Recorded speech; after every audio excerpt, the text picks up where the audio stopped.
My name is Monica Shaw, and they call me the woman who keeps a $47 million company from collapsing while my boss doesn't know a single line of code. For 5 years, I let him steal my credit until a vacation in Barbados changed everything. I'm 38 years old, twice divorced, and I've built my life around one simple truth. Code doesn't lie. People do. Every morning at 7:15. I walk into Orion Systems clutching my third cup of coffee, knowing that without me, 300 employees would have nothing to do but stare at broken screens and wonder why their paychecks stopped coming. The Atlas system, that's my baby. A project management ecosystem that coordinates everything from payroll to client deliverables, from inventory tracking to executive dashboards. I wrote every function, debugged every error, optimized every query. Atlas is the nervous system of this company, and I'm the brain that keeps it thinking. But if you asked Ben Strickland, my direct supervisor and the VP of Digital Transformation, he'd tell you a different story. According to Ben, Atlas represents his visionary leadership in the digital revolution. He loves throwing around phrases like synergistic optimization and scalable cloud architecture in meetings where actual technical decisions get made. The board eats it up. Ben's got the MBA, the corner office, and the ability to make complex technology sound like poetry to people who think Wi-Fi is magic. Meanwhile, I sit in my cramped cubicle in the IT department, surrounded by empty energy drink cans and the gentle hum of servers that actually know how to do their jobs. My official title is Senior Database Administrator, which sounds impressive until you realize it means I'm responsible for everything that happens when someone clicks a button anywhere in the company. 5 years ago, when I first started at Orion Systems, I thought Ben might be different. He seemed genuinely interested in learning about the technical side of our operations. He'd stop by my desk, ask thoughtful questions about system architecture, even took notes during our conversations. I made the mistake of thinking he wanted to understand the work. What Ben actually wanted was to understand the work well enough to explain it to other people as if he'd done it himself. The first time I watched him present my quarterly optimization report to the executive team, I felt something die inside me. Ben stood at the head of that mahogany conference table, clicking through slides I'd spent weeks preparing, describing improvements I'd implemented during sleepless nights and weekend debugging sessions. He used the technical terminology perfectly, answered questions with the exact explanations I'd given him, and accepted congratulations for innovations I'd conceived in my living room at 2 a.m. After the presentation, Ben found me in the break room. "Great work on those slides, Monica," he said, pouring himself coffee from the pot I'd made an hour earlier. "Really helped me communicate the value proposition to the C-suite." That was it. No acknowledgement of the actual work, no mention of my contributions to the project. Just praise for making his presentation materials look professional. I smiled and nodded because that's what you do when you're a twice-divorced database administrator who needs health insurance and a steady paycheck.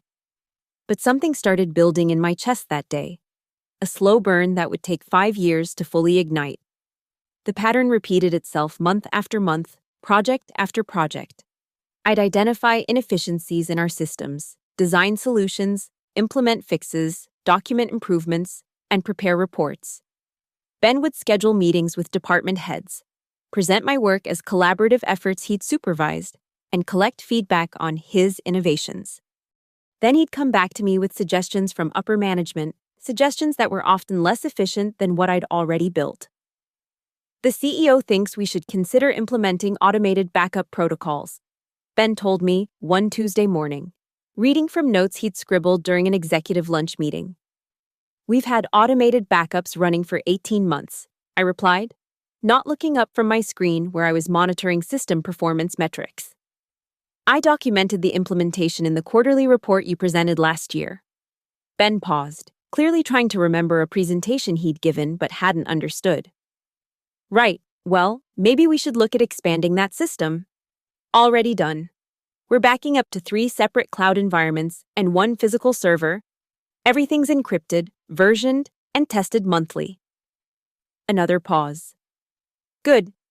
Keep me posted on any developments." "When?" This was our relationship.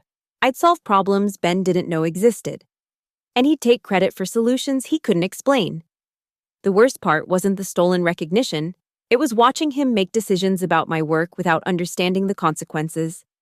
Like the time he promised the board we could integrate our customer relationship management system with Atlas in 2 weeks.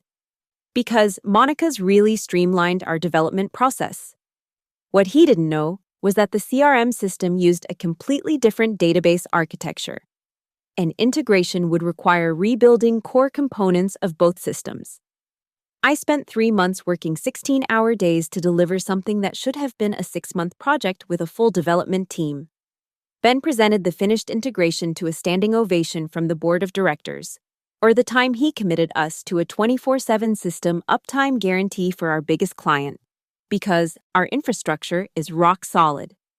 He had no idea that maintaining perfect uptime would require me to carry a work phone and respond to server alerts at all hours, including weekends, holidays, and the night my sister got married.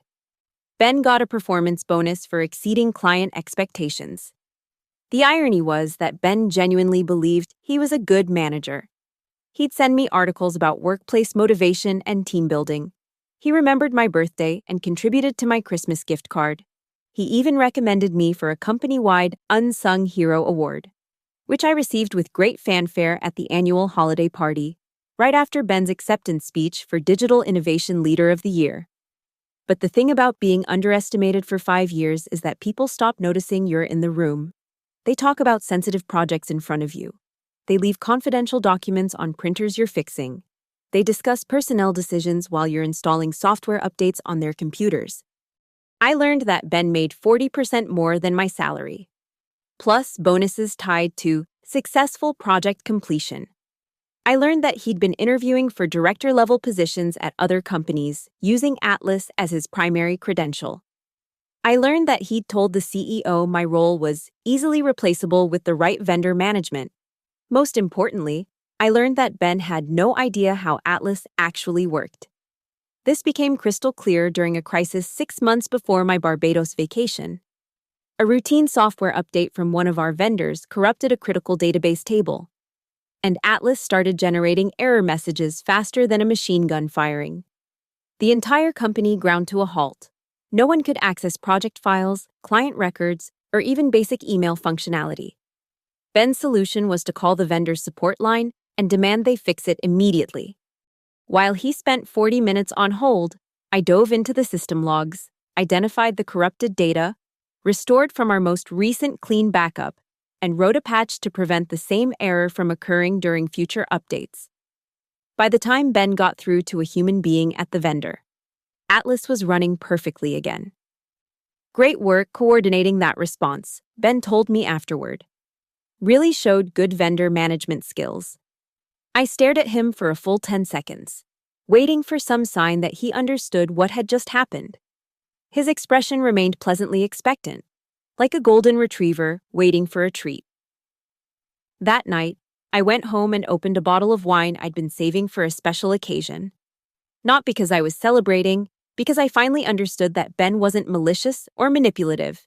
He was just genuinely, profoundly clueless about the work that kept his career afloat, which is what made my revenge so satisfying. The idea for Barbados came to me during a particularly brutal March.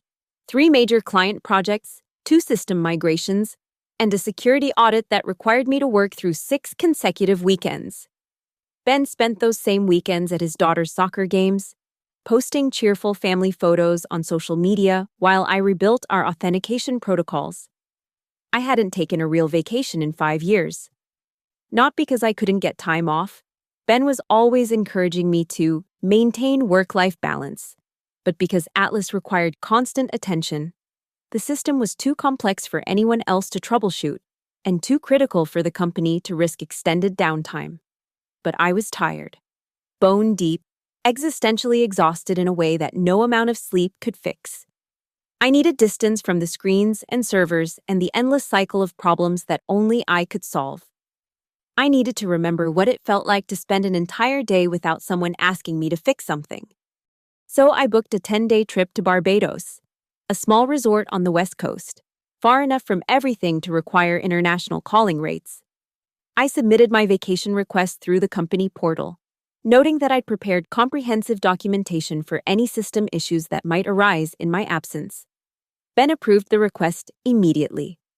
"You've earned it, Monica. Enjoy your time off." 3 days before my departure, I received an email that made my blood pressure spike. "Monica, I know you're scheduled for vacation, but we've got an unexpected opportunity. The board wants a presentation on our digital transformation initiatives for the quarterly meeting next week. I'll need you to put together a comprehensive report on Atlas performance metrics, optimization achievements, and future development roadmap. This is exactly the kind of visibility that could really boost your career profile. Can you postpone Barbados for a couple weeks?" Ben. I read the email 3 times, feeling that familiar burn in my chest intensify into something that might have been rage. 5 years of stolen credit, 5 years of weekend work and midnight debugging sessions, 5 years of watching Ben accept praise for my innovations.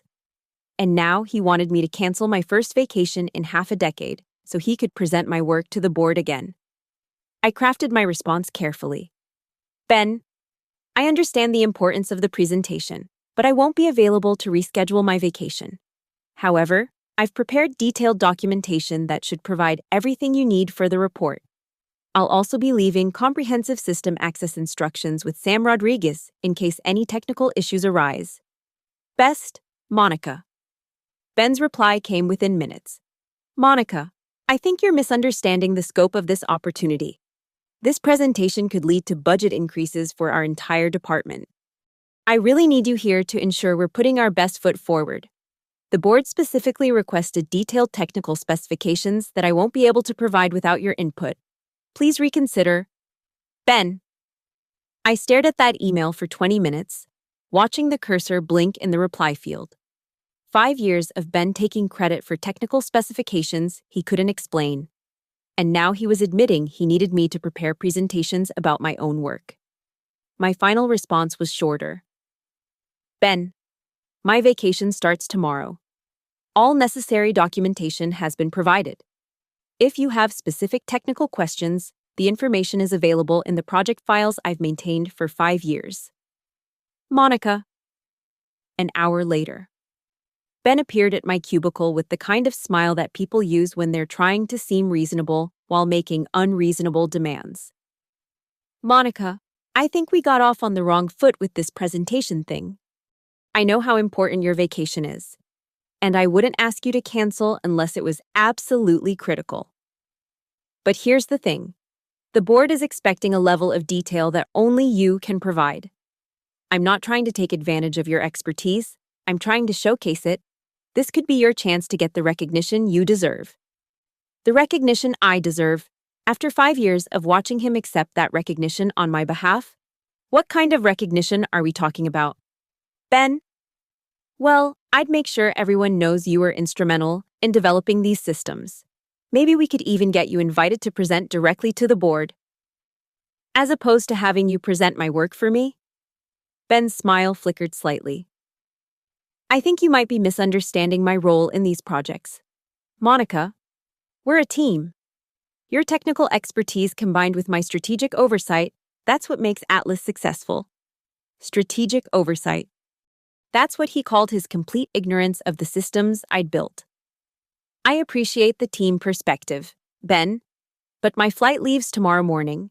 Sam has all the documentation he needs to handle any technical issues. The presentation materials are in the shared drive, organized by topic and date.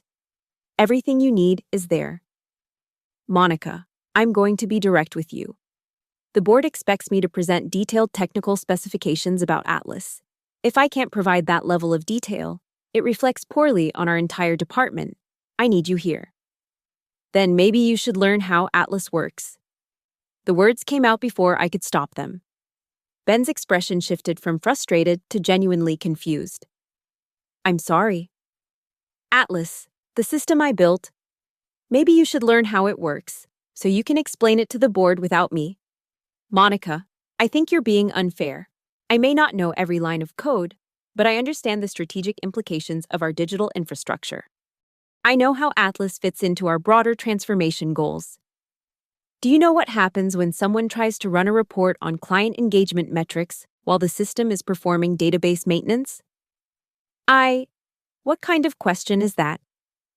Do you know why we partition our data across multiple servers, or how our authentication protocols prevent unauthorized access, or what would happen if our backup systems failed? Ben was quiet for several seconds.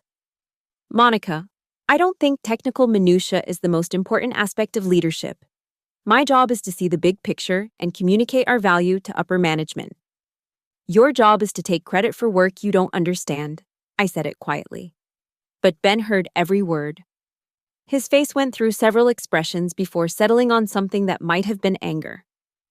I think you're forgetting who's in charge of this department, Monica. I'm trying to be reasonable here, but if you're not willing to be a team player, there could be consequences. What kind of consequences? The kind that affect your employment status. I looked at Ben, really looked at him, and saw something I'd never noticed before. He was scared, genuinely terrified of giving a presentation about systems he couldn't explain to people who might ask follow-up questions. Ben, are you threatening to fire me?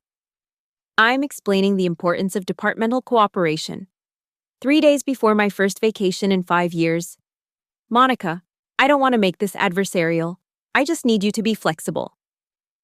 I opened my desk drawer and pulled out a thick folder labeled System Transfer Documentation. I'd been working on it for weeks, not because I was planning to quit, but because I believed in proper preparation. Everything you need is in here, I said, handing him the folder. Complete system architecture diagrams, administrative passwords, troubleshooting guides, contact information for all our vendors, and step-by-step instructions for every routine maintenance task. I've also prepared a presentation template with all the technical specifications the board could possibly want. Ben flipped through the folder, his expression growing more confused with each page. This is very thorough.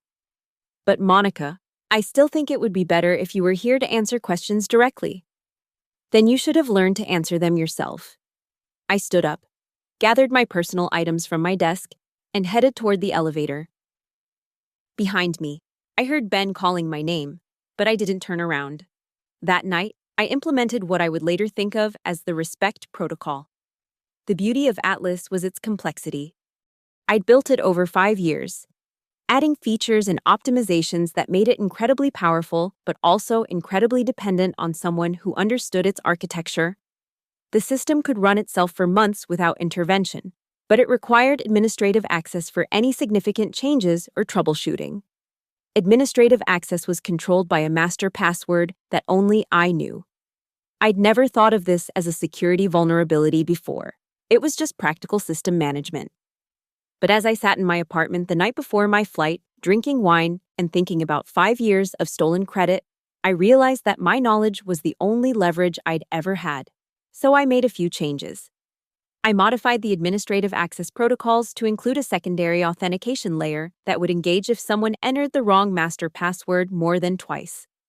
Once engaged, this layer would lock all administrative functions for 72 hours unless the correct password was entered. The password hint I programmed into the system was simple: the name of the person you should never underestimate. I also added a special routine to the Atlas core functions. Nothing that would damage data or compromise system integrity, but something that would make it very clear who actually kept the company running.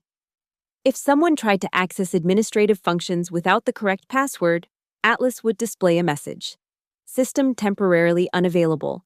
Please contact the person who actually knows how this works. It was petty, vindictive, and absolutely against company policy.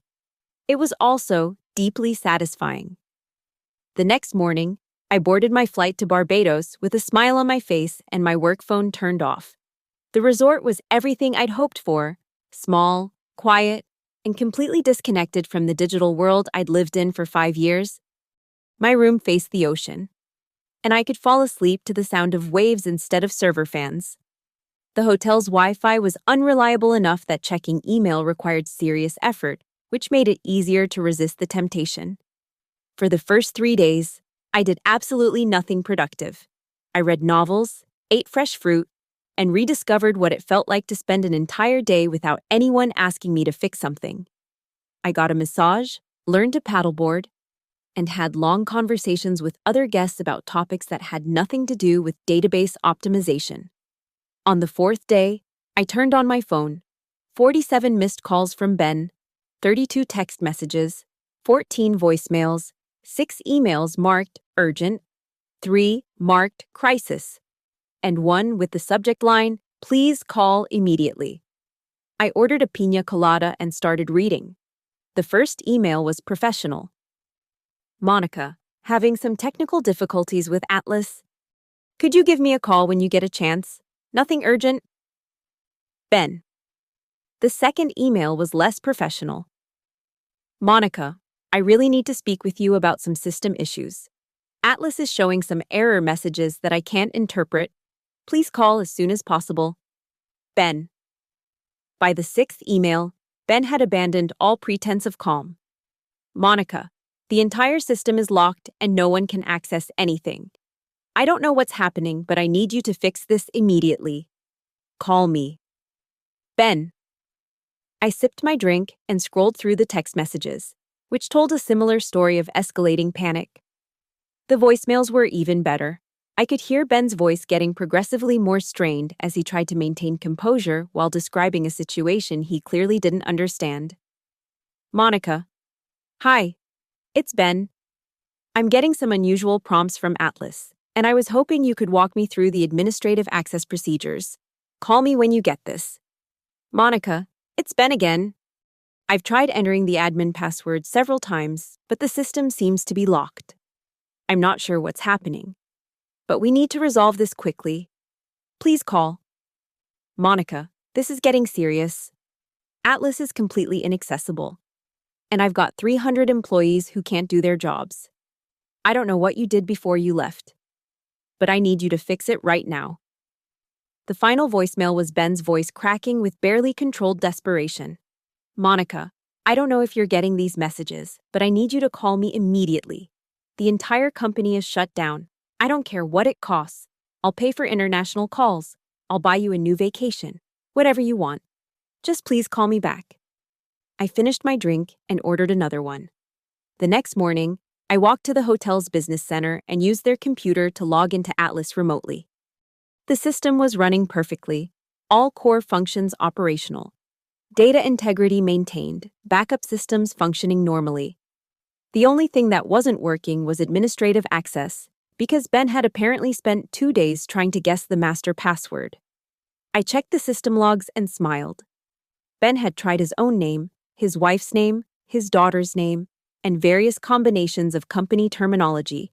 He'd tried Atlas, Orion, Digital, Transformation, and Synergy. He tried Monica and Monica Shaw and Database Admin. He'd never tried Boss. That afternoon, my phone rang. Ben's name appeared on the screen, and I let it go to voicemail. An hour later, he called again. This time, I answered. Monica, thank God. Where are you? Are you getting my messages? I'm in Barbados, Ben. On vacation. Remember? Monica, I need you to walk me through the Atlas administrative access right now. The whole system is locked, and I can't figure out what's wrong. What seems to be the problem? I don't know. Every time I try to log in as an administrator, I get some error message about contacting someone who knows how the system works. I've tried every password I can think of. Did you try reading the password hint? A pause. What password hint? The one that appears when you enter an incorrect password. It should give you a clue about what the correct password might be. Hold on. Let me try again. I heard typing, then Ben cursing under his breath. Okay, I see it now. The name of the person you should never underestimate? Monica. What does that mean? It means exactly what it says, Ben. But I don't know who that's referring to. Is it you? Is it someone else in the company? Is it a client? I took a sip of my drink and watched a pelican dive for fish in the crystal blue water. Think about it, Ben. Who in our department gets underestimated? Monica, I don't have time for riddles. The CEO is breathing down my neck. And I've got board members calling about the quarterly presentation. I need the administrative password right now. The hint is very straightforward. It's asking for the name of someone who shouldn't be underestimated. Fine. Is it your name? Is the password Monica? I already tried that. Then whose name is it? Ben. You're a smart guy with an MBA and 5 years of experience managing digital transformation projects. I'm sure you can figure it out. Another pause. Longer this time. Monica, are you seriously going to make me guess passwords while the entire company is shut down? I'm not making you do anything. I'm on vacation. You decided to handle the technical presentation yourself, remember? This is different. This is an emergency. What's the emergency, exactly? The emergency is that no one can access Atlas. The system is running fine, Ben. All the core functions are operational. The only thing that's locked is administrative access, which means I can't generate the reports I need for the board presentation. You could ask Sam to generate them. He has user-level access to all the reporting functions. Sam doesn't know how to create the kind of detailed technical analysis the board expects. Then maybe you should learn how to do it yourself. Monica, I am ordering you to give me that password right now. I laughed. I couldn't help it. You're ordering me? Yes, I'm your supervisor, and I'm telling you to provide the administrative credentials for a system that you're paid to maintain. Ben, I'm on vacation in another country. You approved this vacation. You've known about it for weeks. You had plenty of time to learn how Atlas works, but you chose not to. Now you're facing the consequences of that decision. The consequences? Monica, this isn't some lesson in workplace dynamics. This is a crisis that could cost people their jobs. Whose jobs, exactly?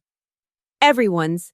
If we can't deliver this presentation to the board, if we can't demonstrate the value of our digital infrastructure, there could be layoffs across the entire company. And whose fault would that be? What? I said, whose fault would that be? If the company suffers because one person doesn't know how the systems work, whose responsibility is that?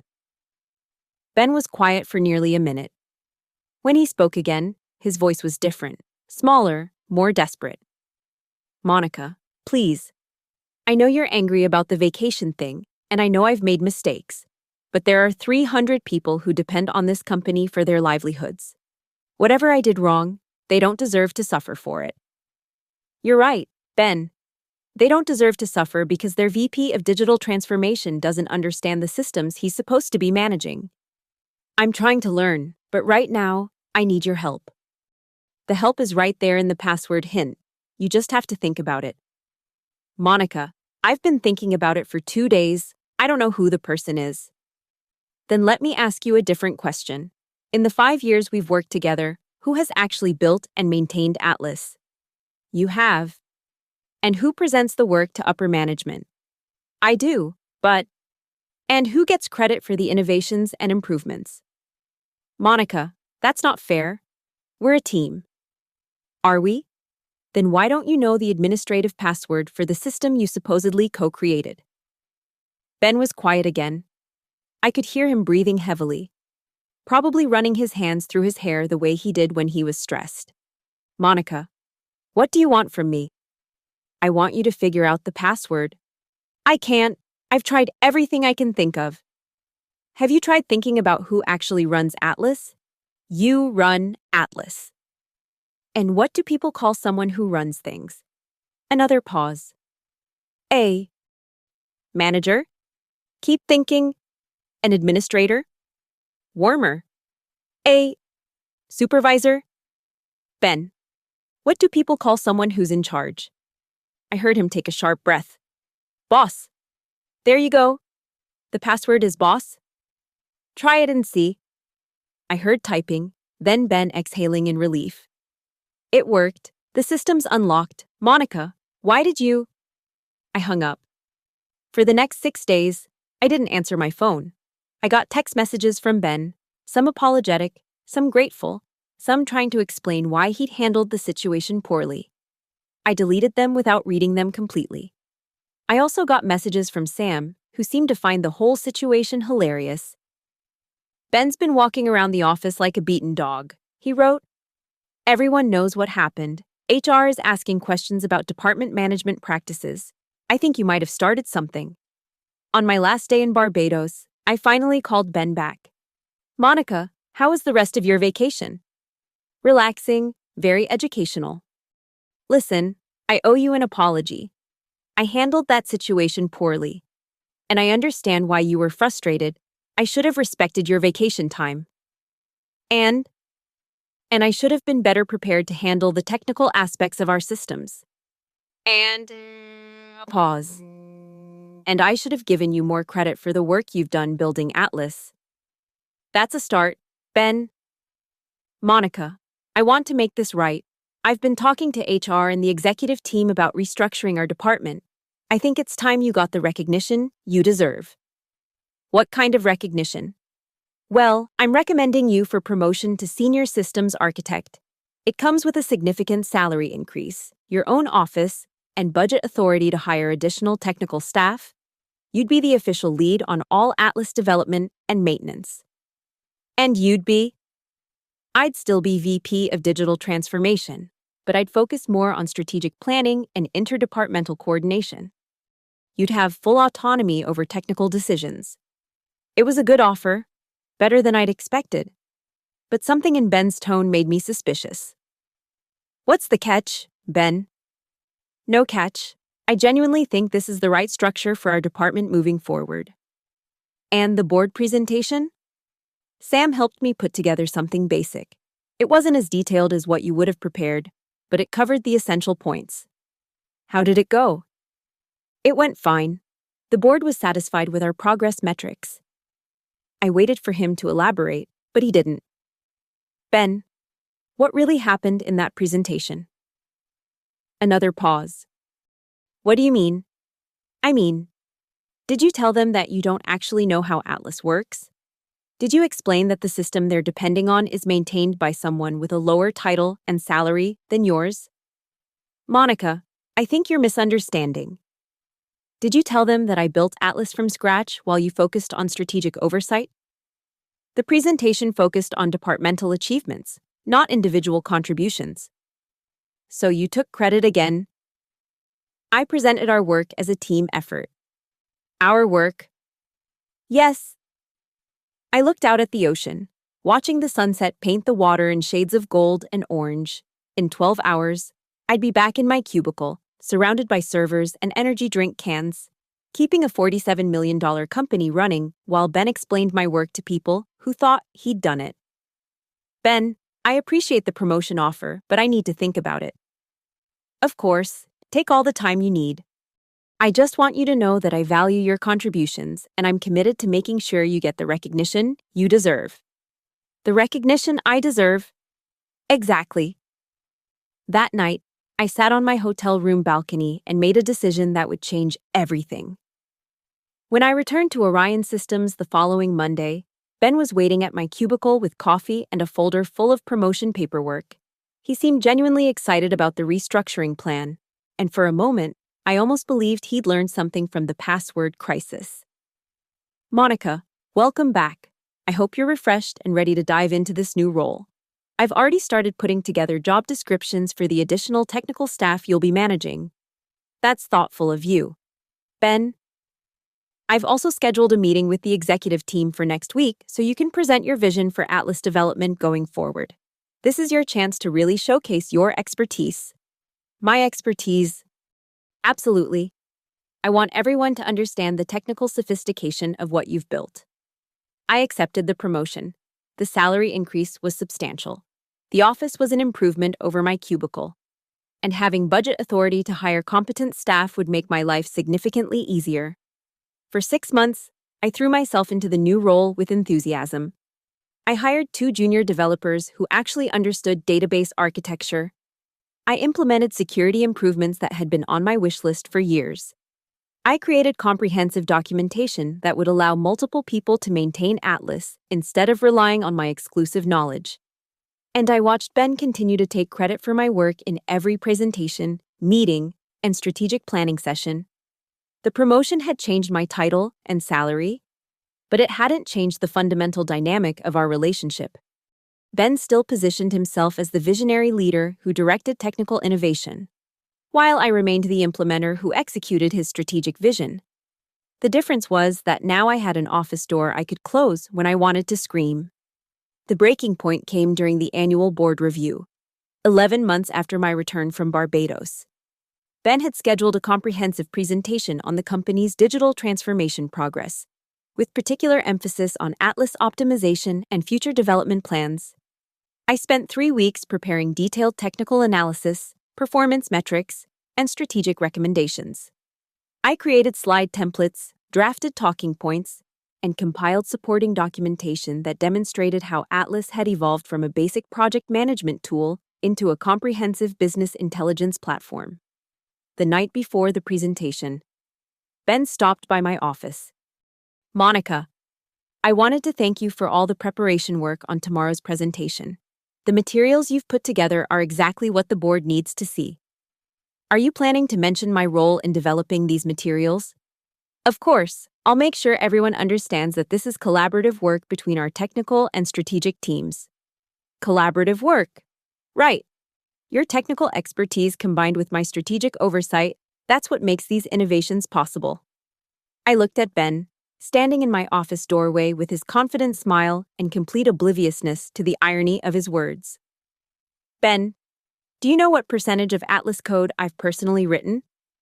I couldn't give you an exact figure, but I know your contributions have been substantial." 97%. I've written 97% of the code that runs Atlas. That's impressive. Do you know how many strategic decisions about Atlas architecture you've personally made? "Monica, I think you're misunderstanding the nature of strategic leadership. My role isn't to make individual coding decisions, it's to provide direction and vision for the overall project." "What vision did you provide for Atlas?" "Well, the original concept of creating an integrated project management system. That was my idea. I proposed it in our first team meeting 5 years ago. The decision to implement cloud-based architecture, also my recommendation. You approved it after I explained why it was necessary." "Monica, I think you're being unfair. Leadership isn't just about having ideas. It's about creating the environment where good ideas can be implemented. By taking credit for them, by supporting and guiding the development process." I opened my laptop and pulled up a document I'd been working on for weeks. "Ben, I want to show you something." I turned the screen toward him. It displayed a comprehensive analysis of every major Atlas development milestone over the past 5 years, cross-referenced with presentation slides, meeting notes, and performance reviews. This is a timeline of every innovation you've presented to upper management as your strategic initiative. And this is a timeline of my actual development work. Notice how your strategic insights always seem to occur after I've already implemented the solutions. Ben studied the screen, his expression growing increasingly uncomfortable. "Monica, this feels like you're trying to undermine collaborative working relationships." "I'm trying to document the reality of our collaborative working relationship. What's the point of this exercise?" "The point is that tomorrow you're going to stand in front of the board and present 5 years of my work as evidence of your strategic leadership. Again." "Monica, I think you're losing sight of the bigger picture. The board doesn't need to know every detail of who wrote which lines of code. They need to understand the strategic value of our digital transformation initiatives. Strategic value that you can't explain without my documentation. That's not true." "Really? Then explain to me how Atlas handles concurrent database transactions without compromising data integrity." Ben was quiet for several seconds. "That's a very technical question. It's a fundamental aspect of the system you're going to present as your strategic achievement. Monica, I don't think technical minutia is the most important. Do you know what happens when Atlas reaches maximum server capacity? I'm not sure that level of detail is. Do you know how our authentication protocols prevent unauthorized access? Monica, what are you trying to prove here? I'm trying to prove that you don't understand the system you're about to take credit for, again." Ben closed the laptop and looked at me with an expression I'd never seen before, something that might have been genuine concern. Monica, I think you might be experiencing some burnout. This level of intensity about individual recognition isn't healthy for team dynamics. Team dynamics. Yes, we're all working toward the same goals. Getting caught up in who deserves credit for specific achievements can be counterproductive. Counterproductive for whom? For everyone. For the company. For I stared at Ben, feeling that familiar burn in my chest, reaching a temperature I'd never experienced before. For everyone. For the company. For our department. For your own career development, Ben continued. Monica, you're incredibly talented, but talent without collaborative leadership skills can limit advancement opportunities. Collaborative leadership skills. Exactly. The ability to work as part of a team, to support organizational objectives without getting caught up in individual ego. Ben, stop talking. He paused mid-sentence, clearly taken aback by my tone. I've listened to 5 years of your strategic leadership philosophy. I've watched you turn my technical expertise into your career advancement. I've documented every innovation you've claimed credit for, every solution you've presented as your vision, every achievement you've collected recognition for while I sat in my cubicle keeping the company running. Monica, I think you're being... I said stop talking. Ben's mouth snapped shut. Tomorrow, you're going to walk into that boardroom and deliver a presentation about Atlas development that you couldn't have written without my documentation. You're going to answer questions about technical architecture that you don't understand. You're going to accept congratulations for innovations you had no role in creating. And you're going to do it all while positioning yourself as the strategic mastermind behind a system that exists because I spent 5 years working nights and weekends to build something you couldn't even break. Monica, I'm not finished. After the presentation, you'll probably get another performance bonus, maybe even a promotion. The board will praise your digital transformation leadership, and you'll add Atlas to your resume as evidence of your technical project management skills. Meanwhile, I'll go back to my office and continue maintaining the system that made your career possible. Ben was staring at me with genuine confusion, as if he couldn't understand why I was upset about a situation that seemed perfectly reasonable to him. Monica, I appreciate your passion for this work, but I think you're mischaracterizing our professional relationship. Yes, you handle the technical implementation, but strategy and implementation are both essential components of successful project management. Your role is to steal credit from people who actually do the work. That's not fair, isn't it? Name one technical decision about Atlas that you made independently, without my recommendation. I don't think that's the right metric for evaluating strategic leadership. Name one. Ben was quiet for nearly a minute. Monica, the specific details of technical decision-making aren't as important as the overall vision and direction. You can't name one because you've never made one. In 5 years of strategic oversight, you've never independently made a single decision about the system you're about to claim credit for building. I've made countless strategic decisions. The decision to prioritize Atlas development, the decision to invest in cloud infrastructure, the decision to integrate with third-party vendors. All based on my recommendations, all implemented through my work, all presented to the board as your strategic initiatives. Ben sat down heavily in the chair across from my desk. For the first time since I'd known him, he looked genuinely deflated. Monica, what do you want from me? I want you to tell the truth. What truth? The truth about who built Atlas. The truth about who maintains it. The truth about who actually understands how it works. And if I do that, then maybe I'll respect you enough to keep working here.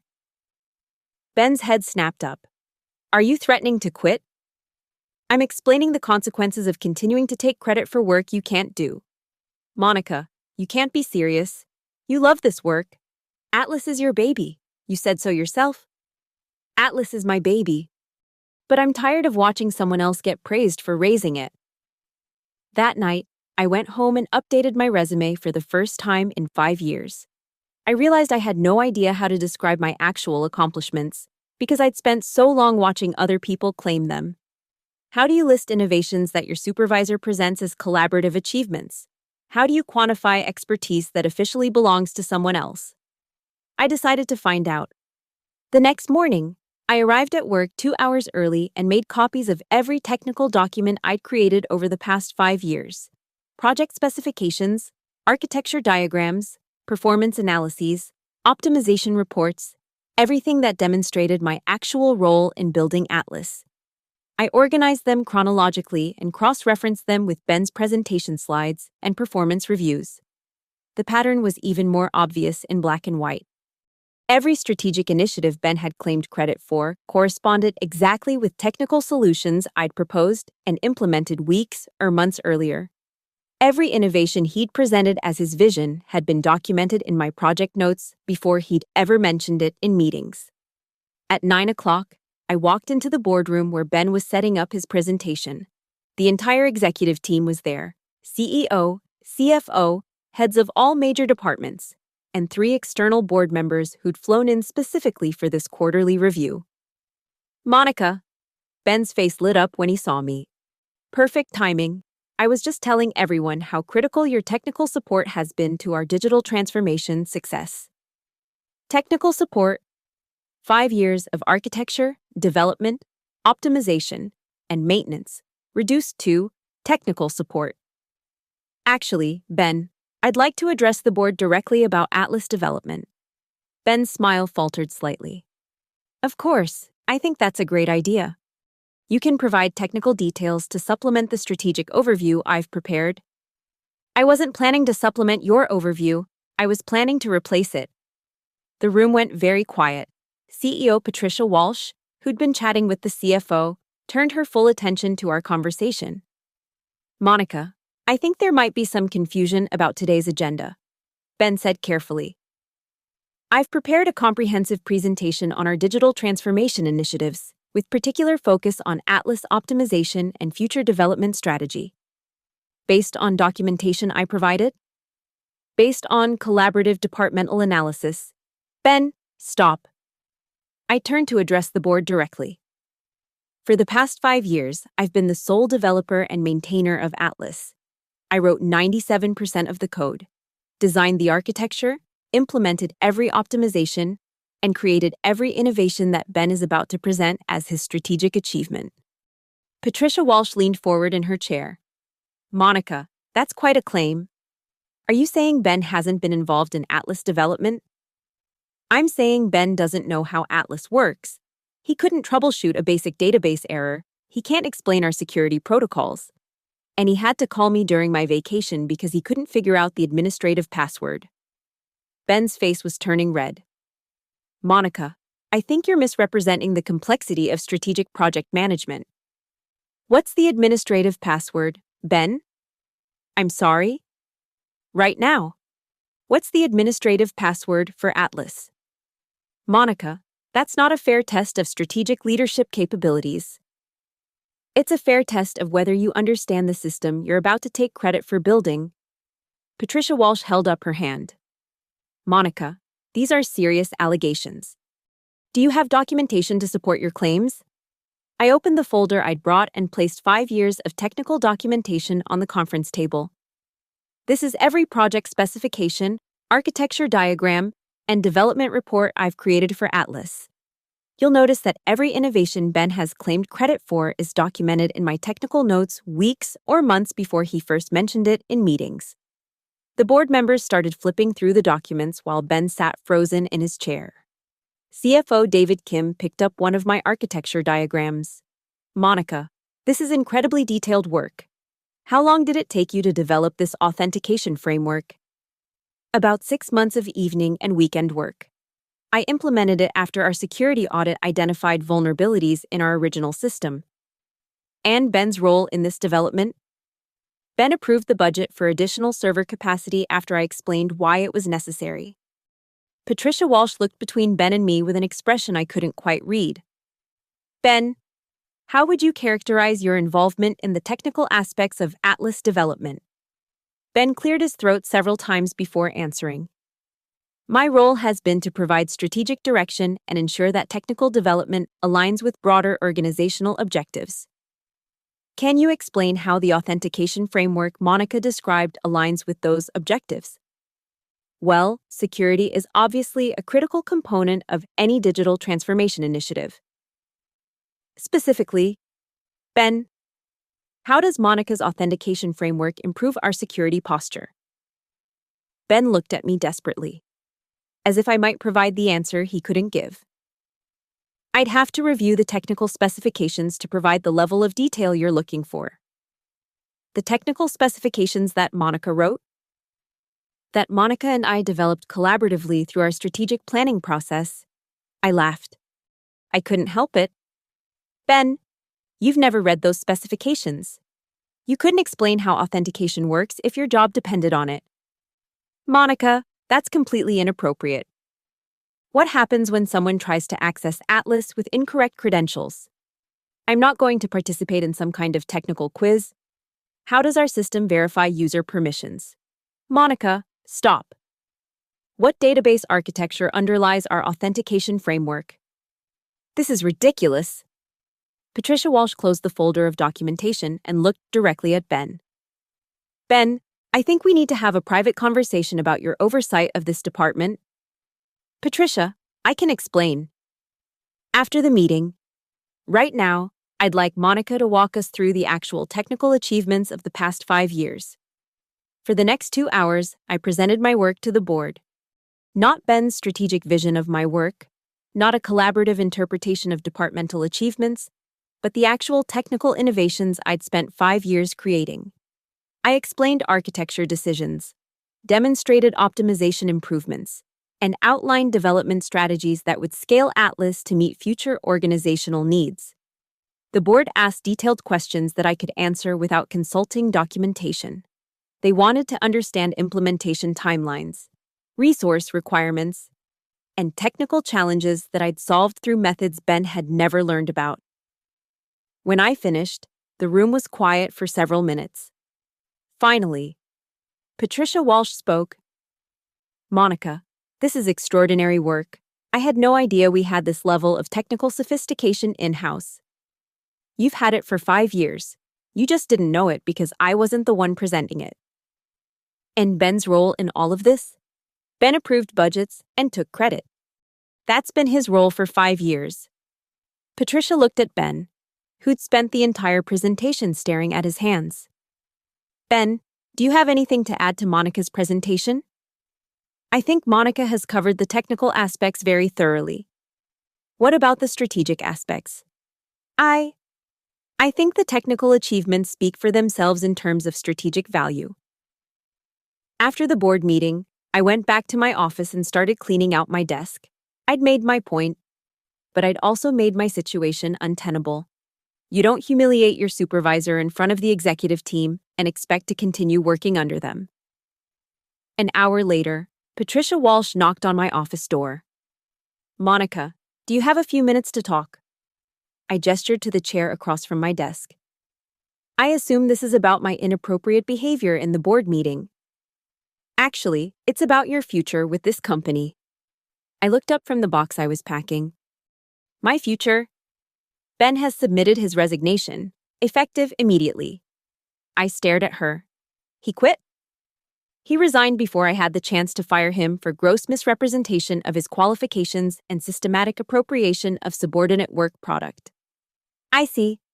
Monica, I owe you an apology. The board has been praising Ben's digital transformation leadership for 5 years, and it turns out we've been praising the wrong person. It's not entirely your fault. Ben's very good at presenting other people's work as his own strategic vision. Patricia smiled grimly. Yes, we noticed. The question now is what we do going forward. I'm not interested in Ben's job, if that's what you're asking. Why not? Because I don't want to be a manager. I want to be a developer. I want to build systems and solve technical problems and work with people who understand what I do. What if I told you we could structure a role that gives you complete technical autonomy, a significant salary increase, and a team of qualified developers to support your work? I stopped packing and looked at her. What kind of role? Chief Technology Officer. You'd report directly to me. You'd have complete authority over all technical infrastructure decisions, and you'd never have to pretend someone else deserves credit for your innovations. It was a generous offer. More than generous. It was everything I'd wanted for 5 years. I appreciate the offer, Patricia, but I need some time to think about it. Of course, take all the time you need. That night, I sat in my living room with a glass of wine and thought about 5 years of stolen credit, 5 years of Ben's strategic oversight, 5 years of watching someone else get praised for my work. The CTO position would solve all of those problems. I'd have the recognition I deserved, the authority to make technical decisions without consulting people who didn't understand them, and the resources to build systems without compromising my vision for someone else's strategic objectives. But there was something else I'd learned from 5 years of working with Ben Strickland. I'd learned that I didn't want to work for a company that could be fooled by strategic leadership buzzwords for half a decade. I'd learned that I didn't trust organizations that promoted people based on presentation skills rather than actual competence. Most importantly, I'd learned that I wanted to work with people who could tell the difference between genuine expertise and confident bullshit. The next morning, I called Patricia Walsh and declined the CTO position. May I ask why? Because I don't want to spend the next 5 years fixing the problems created by the last 5 years of mismanagement. That's fair. Do you have another offer? I have several. Turns out there's a market for people who actually know how to build the systems they claim credit for. Patricia was quiet for a moment. Monica, I hope you understand that Ben's behavior doesn't represent the values of this organization. Patricia, Ben's behavior was enabled by this organization for 5 years. That tells me everything I need to know about your values. I submitted my resignation that afternoon. With 2 weeks' notice and comprehensive documentation for transitioning Atlas maintenance to external vendors. On my last day at Orion Systems, I implemented one final change to Atlas. Nothing destructive, nothing that would compromise data integrity or system functionality. Just a small modification to the administrative login screen. Instead of prompting for a username and password, Atlas now displayed a simple message. System maintained by people who actually understand how it works.